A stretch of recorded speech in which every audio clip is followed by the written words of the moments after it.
ಬಾಗಲಕೋಟೆಯ ಪ್ರಬಲ ಆಕಾಂಕ್ಷಿಯಾಗಿದ್ದ ವೀಣಾ ಕಾಶಪ್ಪನವರಿಗೆ ಟಿಕೆಟ್ ಕೈತಪ್ಪಿದ ಬೆನ್ನಲ್ಲೇ ಬಂಡಾಯ ಏಳುವ ಮುನ್ಸೂಚನೆ ಕೊಟ್ಟಂಗೆ ಕಾಣಿಸ್ತಾ ಇದೆ. ಕಾರ್ಯಕರ್ತರ ಸಭೆಯಲ್ಲಿ ಗಳಗಳನೆ ಕಣ್ಣೀರಿಟ್ಟಿದ್ದಾರೆ ವೀಣಾ ಕಾಶಪ್ಪನವರು. ಟಿಕೆಟ್ ತಪ್ಪಿದ್ದಕ್ಕೆ ವೀಣಾ ಕಾಶಪ್ಪನವರ್ ಬಂಡಾಯ. ಕಾಂಗ್ರೆಸ್ ನಾಯಕರಿಗೆ 2 ದಿನದ ಗಡುವು. ಬೆಂಬಲಿಗರ ಮುಂದೆ ಗಳಗಳನ್ನೇ ಅತ್ತ ವೀಣಾ.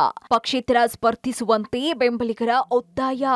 ಬಾಗಲಕೋಟೆ ಲೋಕಸಭಾ ಕ್ಷೇತ್ರದ ಕಾಂಗ್ರೆಸ್ ಟಿಕೆಟ್ ವಂಚಿತೆ ವೀಣಾ ಕಾಶಪ್ಪನವರ್ ಬಂಡಾಯವೆತ್ತಿದ್ದಾರೆ.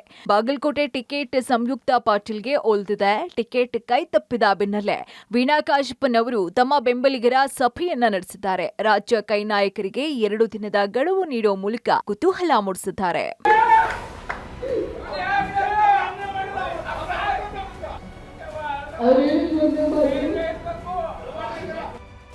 ಇನ್ನು ಬಾಗಲಕೋಟೆಯಲ್ಲಿ ವೀಣಾ ಕಾಶಪ್ಪನವರ ಬೆಂಬಲಿಗರು ಹಿತೈಷಿಗಳ ಸಭೆಯನ್ನ ಕರೆಯಲಾಗಿತ್ತು. ಸಭೆಯನ್ನ ಉದ್ದೇಶಿಸಿ ಮಾತನಾಡಿದಂತಹ ವೀಣಾ ಕಣ್ಣೀರು ಹಾಕ್ತಾನೆ ಭಾಷಣವನ್ನ ಆರಂಭಿಸಿದ್ರು.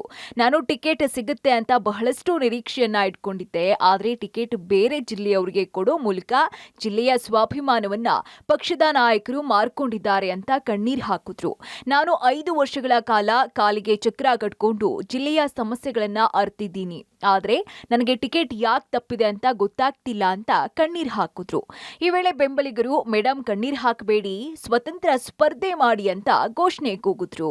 ಪಕ್ಷದವರಿಗೆ ನನಗೆ ಎಂಎಲ್ಎ ಕೊಡ್ರಿ, ನನಗೆ ಎಂಎಲ್ಸಿ ಕೊಡ್ರಿ, ನನಗೆ ನಿಗಮ ಕೊಡ್ರಿ, ನನಗೆ ಇನ್ಯಾವುದೋ ಪದವಿ ಕೊಡ್ರಿ ಅಂತ ಬಿದ್ದಾಗಿ ಕೇಳಿದಂತವಳಲ್ಲ ನಾನು. ಕೇವಲ ಕೇಳಿದ್ದು ಅವರಿಗೆ ನಾನು ಉಳಿಯೋಡಿ ಕೇಳಿದ್ದು ನನಗೆ ಜಿಲ್ಲೆಯ ಭಿಕ್ಷೆ.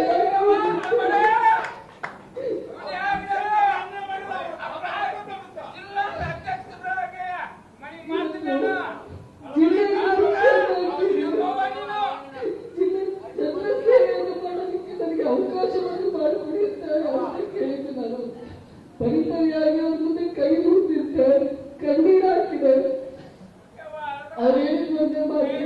ಇನ್ನು ಭಾಷಣದ ಉದ್ದಕ್ಕೂ ವೇದಿಕೆಯಲ್ಲಿ ಕಣ್ಣೀರಿಡ್ತಾನೆ ವೀಣಾ ಕಾಶಪ್ಪನವರ್ ಭಾಷಣ ಮುಗಿಸಿದ್ರು. ಜಿಲ್ಲೆಯ ಜನರ ಸೇವೆಗೆ ಅವಕಾಶ ಕೊಡಿ, ನನಗೆ ಕಾರ್ಯಕರ್ತರೇ ದೇವ್ರು, ನೀವು ತೆಗೆದುಕೊಳ್ಳುವಂತಹ ನಿರ್ಧಾರಕ್ಕೆ ಬದ್ಧ ಅಂತ ತಿಳಿಸಿದ್ರು. ಇನ್ನು ಕೈ ಮುಗಿತಾನೆ ಕಣ್ಣೀರಾಗ್ತಾ ಬೇಸರವನ್ನ ವ್ಯಕ್ತಪಡಿಸಿದ್ರು. 2 ದಿನಗಳಲ್ಲಿ ಜಿಲ್ಲೆಯ ಎಲ್ಲಾ ಅಭಿಮಾನಿಗಳ ಬೆಂಬಲಿಗರ ಅಭಿಪ್ರಾಯವನ್ನ ಪಡ್ಕೊಂಡು ಅವರ ನಿರ್ಧಾರವೇ ನನ್ನ ನಿರ್ಧಾರ ಅನ್ನೋ ಮೂಲಕ ಪರೋಕ್ಷವಾಗಿ ಸ್ವತಂತ್ರ ಸ್ಪರ್ಧೆಗೂ ಸಿದ್ಧ ಅನ್ನೋ ಸುಳಿವನ್ನ ಕೊಟ್ಟಿದ್ದಾರೆ. ನೋಡಿ, ಇದು ನನಗೆ ಟಿಕೆಟ್ ಸಿಕ್ಕಿಲ್ಲ ಅಂತ ನೋವಾಗೋದಕ್ಕಿಂತ ನನ್ನ ಜಿಲ್ಲೆಯಲ್ಲಿ ನನಗೆ ಸೇವೆ ಮಾಡೋದಕ್ಕೆ ಅವಕಾಶವನ್ನು ಕಸ್ಕೊಂಡ್ರು ಅಂತೇಳಿ ತುಂಬ ನೋವಾಗ್ತಾ ಇದೆ ನನಗೆ. ನಾನು ಅವ್ರಿಗೊಂದೇ ಕೇಳಿದ್ದು, ನನಗೆ MLA ಬೇಡ, ನಾನು ಯಾವುದಕ್ಕೂ ಕೇಳಿಲ್ಲ, MLAನೂ ಕೇಳಿಲ್ಲ, MLC ಕೇಳಿಲ್ಲ, ಯಾವುದೂ ಕೇಳಿಲ್ಲ. ನನ್ನ ಜಿಲ್ಲೆಯ ಜನರ ಸೇವೆ ಮಾಡೋದಕ್ಕೆ ಮನೆ ಮಗಳ ಪ್ರೀತಿಯನ್ನು ಕೊಟ್ಟಿದ್ದಾರೆ. ಅವರ ಸೇವೆಯನ್ನು ಮಾಡೋದಕ್ಕೆ, ಅವರ ಋಣವನ್ನು ತೀರಿಸೋದಕ್ಕೆ ಒಂದು ಅವಕಾಶವನ್ನು ಕೊಡಿ ಅಂತೇಳಿ ನಾನು ಕೇಳಿದ್ದೆ. ಆದರೆ ಇವತ್ತು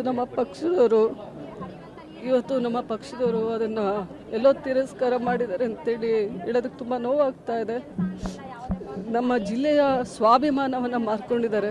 ಒಟ್ನಲ್ಲಿ ಟಿಕೆಟ್ಗಾಗಿ ಸಚಿವರ ಪುತ್ರಿ ಹಾಗೂ ಶಾಸಕರ ಪತ್ನಿ ನಡುವೆ ಕಲಹ ಜೋರಾಗಿದೆ.